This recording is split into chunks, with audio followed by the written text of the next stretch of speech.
Hey Booktube, this is Kelly. Thank you so much for watching my channel, Books I'm Not Reading.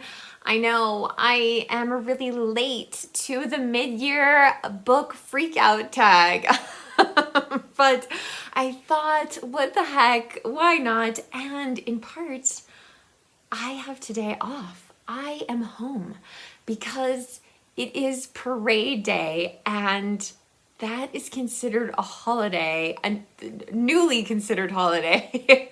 I would have talked to you about this before, but we just got it approved as a holiday because the parade goes directly in front of our offices and people can't park. And you know, I live in a very rural place of the world where parades are a big deal. And yeah, that was quite a shock when we moved here. People had their chairs, their camping chairs and stuff out on the sidewalks at like 6 o'clock in the morning. Yeah, it's wild. It's really wild. But anyway, so I thought, well, maybe I could do a tag. I haven't done a tag for a while. Now, I have done the mid-year book freakout tag before. I think back in 2020, maybe it was the last time I did it. But I love these kind of tags that you can do every year because your answers are different every year. The other one I love is the book postscript tag, which I do at the end of the year. But yeah, I will look. I couldn't find who created the mid-year book freakout tag, but I'm going to look back on my old one and see if I can find the creator of that. I watched Evening Reader's version of this tag. So let's get into the questions. The first thing that you have to know, though, is like it's been a very unusual reading year for me. I have only read 19 books this year. So there's not a lot to choose from. So one book is going to kind of dominate, and I'm sure you guys already know which book that is. But anyway, so best book so far, hands down, number one book of the year of maybe many years is Les Miserables by Victor Hugo. And yeah, so this will, it's going to be the answer for some other questions. So, best sequel you've read so far. So this might be cheating a little bit. I read the first book in a series. This is Murder in the Marais by Cara Black. This is part of the Aimé Leduc series that takes place in Paris. I have the next 4 books in the series. So, but I did start reading this year. The other thing that might qualify, maybe, I'm currently reading Furiously Happy by Jenny Lawson, which is a follow-up to her first book, Let's Pretend This Never Happened. But it's not really a sequel. So yeah, it's not. The first book is very much memoir, and this is kind of a collection of essays, excellent essays. Very funny, very dark, funny. But yeah, so I'm probably cheating a little bit, but let's see. Question number 3, new release you haven't read yet but want to. So I'm going to be like the last person on BookTube to read Demon Copperhead by Barbara Kingsolver, which won the Pulitzer Prize for fiction this year, along with another book I'm going to talk about in a few minutes. But yeah, I am like 6th or 7th in line for Demon Copperhead. I'd really like to read it this year. Question number 4, most anticipated release for the second half of the year. I was thrilled when Nathan told me that Miriam Margolyes has a new book coming out. I read earlier this year, I read her book, This Much Is True, which was fantastic. I really enjoyed that. But she's got a new book coming out called Oh Miriam, Stories from an Extraordinary Life. And she certainly has lived an extraordinary life. So really excited about that, and I need to see like if there's like a special pre-order price or something along those lines. But The next question is biggest disappointment of the year so far. So, Deborah, I am sending this to you. I promise. I promise I'm going to. But that would be The Sentence by Louise Erdrich. It's not that it's the worst book that I've read this year, but I have very, very high expectations for Louise Erdrich. And there were just too many stories in this book. And I think it was just too close, and she wasn't able to get the separation that she needed to do that book, to do that story the way she has written so many other absolutely extraordinary novels. So let's see, biggest surprise of the year. I don't know why this book would necessarily be a surprise, because so many of you recommended it to me, but I was still amazed how much I loved My Name is Asher Lev by Chaim Potek, which I don't have a copy of currently. I'm trying to find a good copy on eBay, but yeah, it's my copy like literally split in half when I was finished reading the book. But I loved it so much. I'm so glad that you guys recommended it to me, and I am looking as well for the sequel, which I believe is The Gift of Asher Lev. The other really big surprise this year was a middle grade book, Mara, Daughter of the Nile by Eloise Jarvis McGraw. And I read this, I still remember reading this in 7th grade, and I could not put it down. And I read it this year fully expecting to put it in a little free library afterwards or send it off to one of you. But you know what? Like, it was great. And so I'm holding on to it. I loved it. Yeah, I was really, really surprised at how well it held up over time. Let's see, question 7, favorite new author, debut, or new to you? And I'm gonna have to go with Hernan Diaz, who also won the Pulitzer Prize for fiction this year for his novel Trust, which I was able to get a copy of at the library much easier. And I really, really, yeah, I've still been kind of like, it's like a book that is still sort of percolating in my mind.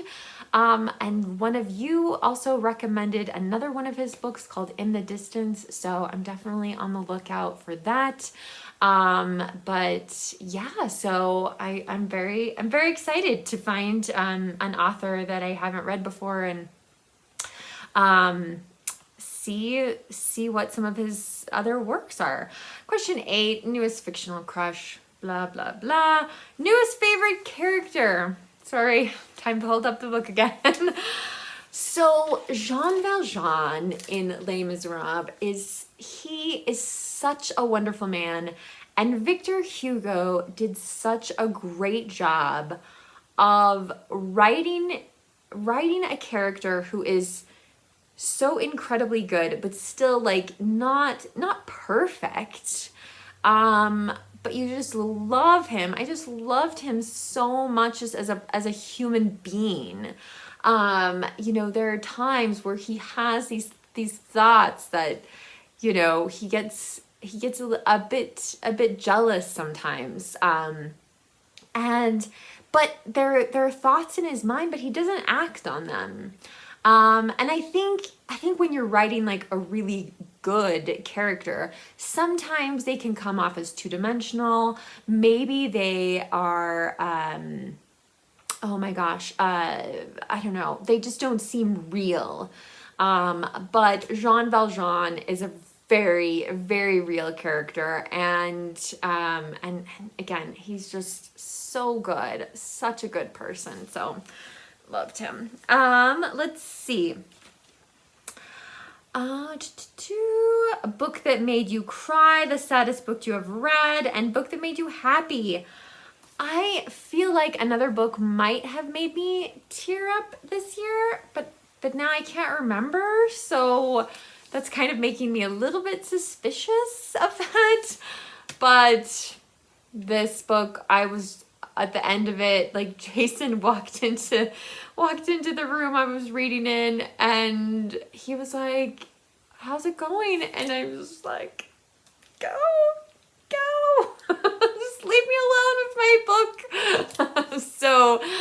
It brought me so much joy, but yes, there definitely, are some, toward the end, some sad, just incredibly moving moments. It's a phenomenal book, if you haven't heard me say that enough this year. Question 12, favorite book to film adaptation that you saw this year. Do you know what? I don't keep track of the movies that I watch, probably because I mainly watch the same movies over and over again. So I don't know a favorite book to film adaptation that you saw this year. I watched The Bourne Identity and like at least the first 3 movies in that series every single year. And I actually did read the Bourne Identity book, which I couldn't stand, but I absolutely love the first 3 Bourne Identity, kind of that trilogy. So yeah, I watch them at least once a year. Recently I finally watched the film adaptation of The Time Traveler's Wife, which is based on a book by Audrey Niffenegger. And yeah, even though the book isn't perfect, the movie doesn't do the book justice. So that was a little bit disappointing. Question 13. Favorite review, favorite video you've done this year. I do really like my review video for Les Miserables. This is my hobby. So, yes, if no one watches it, then that's just how it goes, I guess. And I still have fun making the video. I really try hard never to make a video that like isn't in here. Question 14, most beautiful book you have bought so far this year or received. So I have a couple. One of you sent me this absolutely beautiful edition of Thrush Green by Miss Reed, which I'm so excited to read. And then another one of you sent me the second book in the series, Winter in Thrush Green by Miss Reed. So yeah, these are just, I love these editions so much. I just think they're really, really beautiful. Of course, I also, and I don't know, I can't remember, Jason bought this for me. I can't remember if it was the end of last year or this year, but I have the annotated Mrs. Dalloway by Virginia Woolf. If you do pick this up, beware the introduction spoils and the annotations, they spoil everything. I'm starting to think that like you probably shouldn't read an annotated edition of something unless you have actually read the book, but it did help me a lot. This is a very difficult book, but the annotated edition has so many wonderful pictures and illustrations and things like that, as true with all annotated editions. So another beautiful, beautiful book. Okay, so finally, question 15, what books do you need to read by the end of the year? Now, I'm going to show you, but there's several that I can't include because they're a part of an upcoming event. And so I don't feel like I can share those just yet with you. But otherwise, aside from that event, these are the only books that I absolutely have to read before the year is over. Now, if I have a buddy read with you scheduled and I don't mention it right now, like, you need to let me know. You need to remind me. So I am going to be reading in August A Fine Balance by Rohinton Mystery with Jo Smith. We've been planning this for a very long time, and I have been meaning to read this book for a very long time. And of course, a lot of people on Booktube have been reading this book this year, so I'm excited to get to that. And Jo Smith and I are also going to be reading Parallel Lives, 5 Victorian Marriages by Phyllis Rose. And this was recommended to me by one of you, and I put it on my wish list, and one of you got it for me. So thank you so much. Joe and I are really excited to read this as part of Booktober. So that'll be fun to have some like nonfiction in the mix there. I think November is when we've decided, my friend Robin and I are going to read Braiding Sweetgrass by Robin Wall Kimmerer. The subtitle is Indigenous Wisdom, Scientific Knowledge, and the Teaching of Plants, which I have heard so many great things about this book on BookTube. So I'm really, really excited to finally get to read this and to read this with Robin. And again, this was another book that I had on my wish list, and one of you guys got for me. So thank you so much for that. And then finally, we haven't decided when. We probably should do that soon, Gina. Gina from Gina Stand Your Books and I are going to read Sarah Waters' The Night Watch this year. So I don't know when we're going to do that, because it is kind of it's a little slightly chunkier book. But anyway, I love Sarah Waters. I have not read a ton of her books. I've read at least 2. If you haven't read Fingersmith, I'm looking across because I can see all of her books over there, and we do own all of them. But yeah, if you haven't read Fingersmith, that is, you're missing out. You're missing out on such a great reading experience. Don't read the flaps. Don't read the back of the book. Just read the book. Like, I promise. It will be an amazing reading experience for you. But anyway, so I'm excited to read another one of her books. What's going on my mid-year freakout tag? And oh, let me tag a couple people, because really, it's fine. You can do this whenever. I'm going by the theory that my birthday is later this month, and so that'll be mid-year for me. So I want to tag Will Chambers, who's a new booktuber. Make sure you check out his channel if you haven't already. I don't think Sandy at Miss Rietzola has done this tag yet this year, and Art at Bookshelf Odyssey. So I don't think so. I apologize if you've already done this tag and I tag you. If you haven't done this tag and you want to, please, by all means, consider yourself tagged. Please feel free to answer the questions down below in the comments section, or recommend a mid-year freakout tag video to me. There have been so many. So I am woefully behind on BookTube watching. My apologies there. But yeah, I'd love to hear from you in the comments section. If you don't feel comfortable leaving a comment, you can leave an emoji or give this video a thumbs up. But I do appreciate you being here. BookTube, remember to be kind to yourself, be kind to others, and I'll be back soon with another video. Bye.